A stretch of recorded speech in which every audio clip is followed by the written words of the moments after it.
باللہ من الشیطان الرجیم بسم اللہ الرحمن الرحیم رب اشرح لی صدری ویسر لی امری واحلل عقدۃ من لسانی یفقہوا قولی رب زدنی علما رب زدنی علما رب زدنی علما کثیرا صدق اللہ العلی العظیم۔ دوستو، میں ہوں آپ کا دوست، آپ کا بھائی طارق ملک۔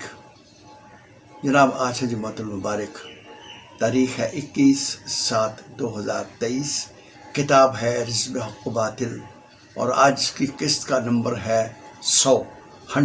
الحمدللہ آج 100 ہفتے ہو گئے ہیں مجھے یہ کتاب پڑھتے ہوئے اور آپ کو سنتے ہوئے۔ اور جناب، اس قسط کا موضوع ہے، عنوان ہے خمس پہ قبضہ۔ آغاز کرتے ہیں۔ حضرت اسامہ رضی اللہ تعالیٰ عنہ کا انتخاب خود رسول اکرم صلی اللہ علیہ وآلہ وسلم نے 11 ہجری میں اپنی حیات مبارکہ میں فرمایا تھا۔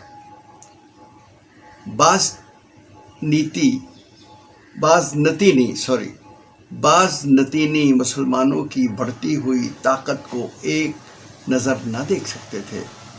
آئے دن یہ خبریں سننے میں آتی تھی کہ وہ مدینہ پر حملہ کرنے والے ہیں۔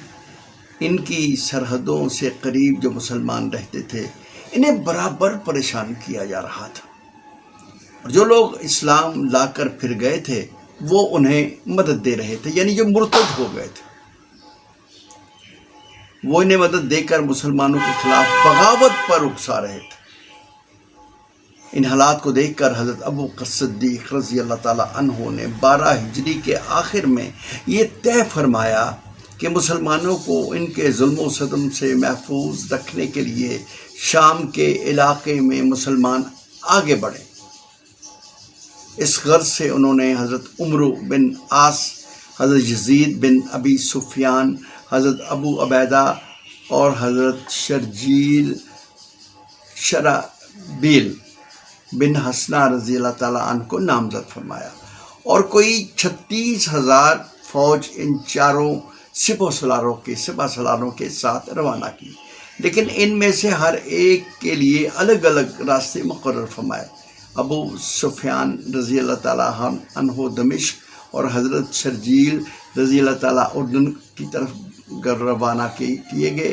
بعض نتینی تو پہلے ہی مسلمانوں پر حملہ کرنے کی تیاریاں کر رہے تھے۔ جب انہیں معلوم ہوا کہ مسلمان شام میں در آئے ہیں تو ہرقل نے حمص میں اپنے تمام سرداروں کو مشورے کے لیے جمع کیا۔ طے پایا کہ ان کے اپنے بھی 4 لشکر بنائے جائیں اور اسلامی لشکروں کے مقابلے میں الگ الگ روانہ ہوں۔ اس طرح جو بعض نتینی فوج روانہ کی، اس کی تعداد تقریباً 2.5 لاکھ سے زیادہ تھی۔ ہرقل ان دنوں حمص میں ہی ٹھہرا ہوا تھا۔ اطلاع ہوئی کہ مسلمان آ رہے ہیں تو اس نے توزر سے کہا، آگے بڑھو اور مرج روم کے مقام پر پڑاؤ ڈال دو، وہیں تم مسلمانوں سے مقابلہ کرو گے۔ ہرقل نے ساتھ ہی ایک اور سردار شنس کو توزر کی مدد کے لیے بھیجا۔ توزر اور شیس تھوڑے فاصلے سے مسلمانوں کے راستے پر بیٹھ گئے۔ خالد رضی اللہ تعالیٰ عنہ فوج کے اگلے دستے کو لیے ہوئے آگے پہنچے تو دیکھا توزر ان کے راستے میں ہے۔ جب تک اس سے مقابلہ نہ ہو اس کی طرف بڑھنا ممکن نہیں۔ انہوں نے وہیں پڑاؤ ڈال دیا۔ ابو عبیدہ رضی اللہ تعالیٰ پہنچے تو انہوں نے دیکھا کہ شنس توزر سے کچھ ہٹ کر پڑاؤ ڈالے ہوئے ہے، تو وہ شنس کے آگے جا ٹھہرے۔ رات ہو گئی تھی۔ دونوں لشکر اپنی اپنی تیاریوں میں لگ گئے۔ خالد اپنے سپہ سالار کے ساتھ بیٹھے صبح کے لیے لڑائی کا نقشہ بنا رہے تھے کہ معلوم ہوا کہ توزر کی فوج شنس کی فوج سے جا ملی۔ خیال ہوا شاید یہ دونوں مل کر لڑنا چاہتے ہیں، لیکن بات کچھ اور ہی تھی۔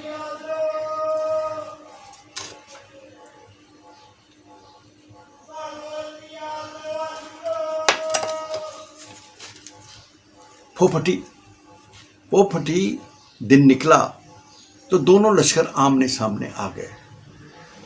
شمس اپنی فوج کو آراستہ کر رہا تھا، خالد رضی اللہ تعالیٰ عنہ بھی اپنی تدبیروں میں لگے ہوئے تھے کہ ٹھٹکے اور دشمن کے لشکر کا بغور جائزہ لینا شروع کر دیا۔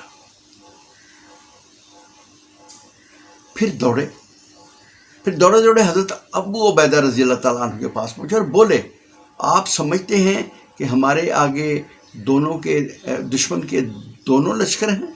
حضرت عبیدہ رضی اللہ عنہ نے بڑے تعجب سے حضرت خالد سے پوچھا، کیا مطلب ہے؟ جواب ملا، توزر اپنا لشکر لے کر چلا گیا۔ ابو عبیدہ نے پوچھا، کہاں؟ خالد رضی اللہ تعالیٰ عنہ نے جواب دیا، دمشق۔ حضرت ابو عبیدہ نے دوبارہ پوچھا۔ خالد رضی اللہ تعالیٰ نے جواب دیا، ہاں، توزر سمجھتا ہے کہ لڑائی شروع ہو جائے گی تو ہم اس دھوکے میں رہیں گے کہ ہم دونوں لشکروں سے لڑ رہے ہیں۔ اتنے میں وہ دمشق پہنچ کر اچانک یزید پر حملہ کر دے گا، دمشق ہم سے واپس لے لے گا۔ یہ بات سن کر ابو عبیدہ گہری سوچ میں پڑ گئے کہ کیا یزید کے پاس تو کل 500 آدمی ہیں، اگر توزر کے ساتھ شہر والے بھی ان پر پلٹ پڑیں تو کیا ہوگا؟ ابو عبیدہ رضی اللہ تعالیٰ یہ سب کچھ سوچ ہی رہے تھے کہ خالد رضی اللہ تعالیٰ عنہ نے کہا، اجازت ہو تو میں ایک دستہ لے کر توزر کے پیچھے نکل پڑوں۔ سپہ سالار نے کہا، جاؤ، اللہ تمہارا حامی و ناصر۔ حضرت خالد بن ولید رضی اللہ تعالیٰ عنہ وہاں سے چلے تو مسلمانوں کے گھوڑے ہوا سے باتیں کرنے لگے۔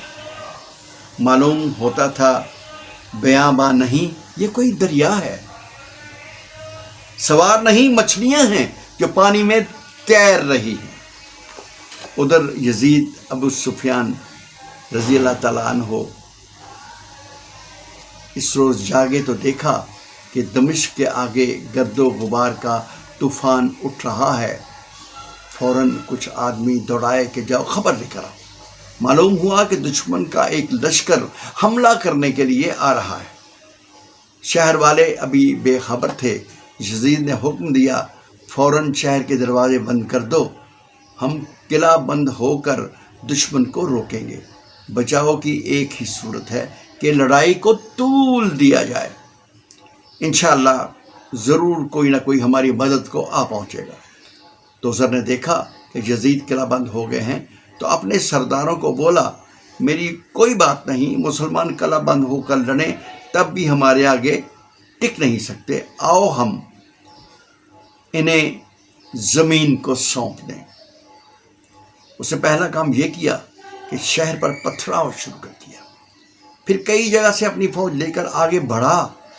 بعض نتینی آگے بڑھ بڑھ کر حملہ کر رہے تھے اور توزر دمشق واپس لینے کے خواب دیکھ رہا تھا کہ وہ اللہ اکبر کی فلک شگاف نعرے جو ہے ان کی گونج سنائی دینے لگی۔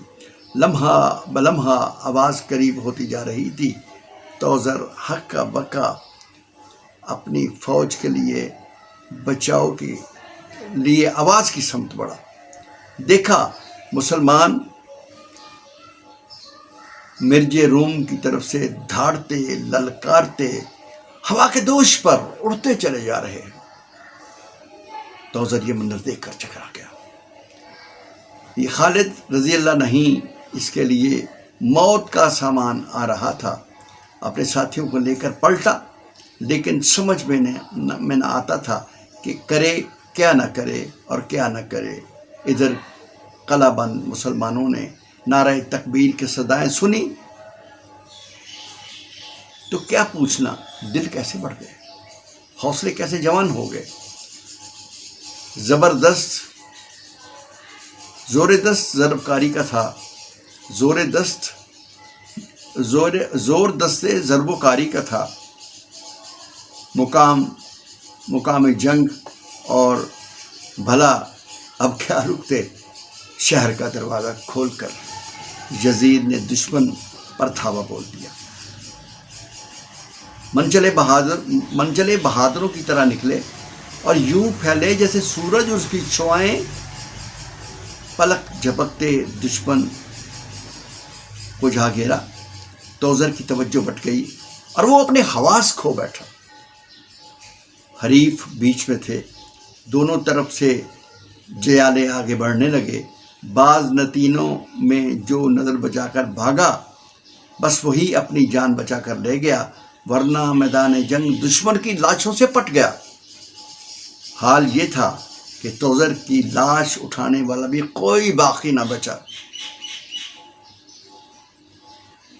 بار برداری کے جانور، ساز و سامان، گھوڑے، ہتھیار، کوئی ایسی شے نہ تھی جو مسلمانوں کو نہ ملی۔ دمشق کو بچا کر خالد بن ولید رضی اللہ تعالیٰ عنہ مرج روم واپس پہنچے تو ابو عبیدہ رضی اللہ تعالیٰ عنہ ابھی شمس کی فوجوں سے لڑ رہے تھے۔ خالد رضی اللہ کے پہنچتے ہی میدان جنگ کا پانسا پلٹ گیا، شمس کو قتل کر دیا گیا۔ مسلمان حمص کی طرف بڑھے، ہرکل وہاں سے بھاگ کر چلا گیا۔ حمص والے قلعہ بند ہو گئے، مسلمانوں نے محاصرہ کر لیا۔ کڑاکے کی سردیاں پڑ رہی تھیں، عربوں کے جسم ٹھٹر کر برف ہو رہے تھے۔ حمص والوں نے سوچا ایسے میں مسلمان کیا ٹک سکیں گے، گرم جگہ کے رہنے والے ہیں، کوئی دن میں محاصرہ چھوڑ کر بھاگ کھڑے ہوں گے۔ لیکن اللہ کے سپاہی بدن کاٹ دینے والی سردی میں بھی برابر اپنی جگہ پر ڈٹے رہے۔ آخر حمص پر قبضہ کر کے چھوڑا۔ بنو جو کچھ حمص والوں نے سوچا تھا وہ ان کی بھول تھی، اصل میں اب عرب کچھ سے کچھ ہو گئے تھے۔ ان کی اس تبدیلی کو نہ ایرانیوں نے سمجھا نہ بعض نتیوں نے پہچانا۔ انہیں کیا معلوم تھا کہ اللہ کی راہ میں سختیاں جھیلنے کی کوئی حد ہے نہ حساب۔ جو ایک بار اس راہ پر چل پڑے پھر اس کے لیے کوئی نہ کوئی مصیبت باقی رہتی ہے اور نہ کوئی امتحان باقی۔ جس نے ایمان کی لذت ہی نہیں چکھی وہ کیا جانے کہ خاص ہے ترکیب میں قوم رسول ہاشمی۔ دوستو، آج اس قسط نمبر 100 کا 100 کا اختتام یہی پہ کرتے ہیں۔ انشاءاللہ اگلا جمعہ مبارک قسط نمبر 101 لے کر آپ کی خدمت میں حاضر ہوں گا۔ اور یہ کتاب چونکہ اب اختتام کو پہنچنے والی ہے تو اس کے بعد انشاءاللہ الرحمن حضرت عمر رضی اللہ تعالیٰ عنہ کے مطابق ایک کتاب ہے میرے پاس الفاروق، اس کا آغاز کروں گا، اور پھر انشاءاللہ اس کے بعد وہ جب مکمل ہوگی تو پھر سیرت النبی کی 3 جلدیں میرے پاس ہیں، ان کا آغاز کروں گا۔ وہ ایک الحمدللہ وہ طویل معاملہ ہوگا۔ انشاءاللہ اپنے بھائی طارق ملک کو اجازت دیجیے، اور جاتے جاتے میرے اس پروگرام کو آپ شیئر بھی کیجیے، لائک بھی کیجیے، اس پہ کمنٹس بھی دیجیے، اور کیا کہتے ہیں سبسکرائب یہ بھی کیجیے، تاکہ دور بیٹھا ہوا کوئی مسلمان اس کا ایمان بڑھے، اور جو کوئی مسلمان نہیں ہے ہو سکتا ہے وہ جو ہماری زبان کو سمجھتا ہو اور یہ سن کر وہ دین اسلام میں داخل ہو جائے، اس کو ہدایت عطا ہو جائے۔ جاتے جاتے اپنی نمازوں کا خیال رکھیے، اور میرے لیے بھی دعا کیجیے کہ میں تمام نمازیں بر وقت ادا کروں اور خشوع و خضوع کے ساتھ ادا کروں، کیونکہ جو شخص کوے کی طرح ٹھونگے مارتا ہے اس کی نماز قبول نہیں ہوتی، اور نماز اس کے لیے بد دعا کرتی ہے۔ نماز کہتی ہے تو نے مجھے برباد کیا، اللہ تجھے برباد کر دے۔ تو نماز کی بد دعا سے بچیے، اور نماز کو اللہ کے نبی نے فرمایا صلی اللہ علیہ وسلم نے کہ اپنی ہر نماز کو اپنی زندگی کی آخری نماز سمجھ کر ادا کرو۔ ظہر پڑی ہے تو ہو سکتا ہے عصر کا ٹائم ہی نہ ملے اور بلاوا آ جائے اور ہم اللہ کے پاس چلے جائیں، تو کوشش کریں کہ نمازوں کو بر وقت ادا کریں، مکمل ادا کریں، خشوع و خضوع کے ساتھ ادا کریں، اور اپنی اولادوں کو، اپنی بیوی بچوں کو، بھائیوں کو، ہر مسلمان کو تبلیغ کریں نماز کی۔ اللہ کے نبی صلی اللہ علیہ وسلم نے ارشاد فرمایا کہ جس شخص کو قل هو اللہ احد یاد ہے وہ بھی مبلغ ہے اسلام کا، اس کو بھی چاہیے کہ وہ بھی اسلام کی تبلیغ کرے۔ جزاکم اللہ۔ اپنے بھائی طارق ملک کو دیجیے گا اجازت۔ اس دوران، اس ہفتے کے دوران آپ کو میرے مختلف پروگرام جو ہیں انشاءاللہ ملتے رہیں گے، ٹک ٹاک پہ بھی، یوٹیوب پہ بھی، اور فیس بک پہ بھی۔ السلام علیکم ورحمۃ اللہ وبرکاتہ۔ اللہ حافظ۔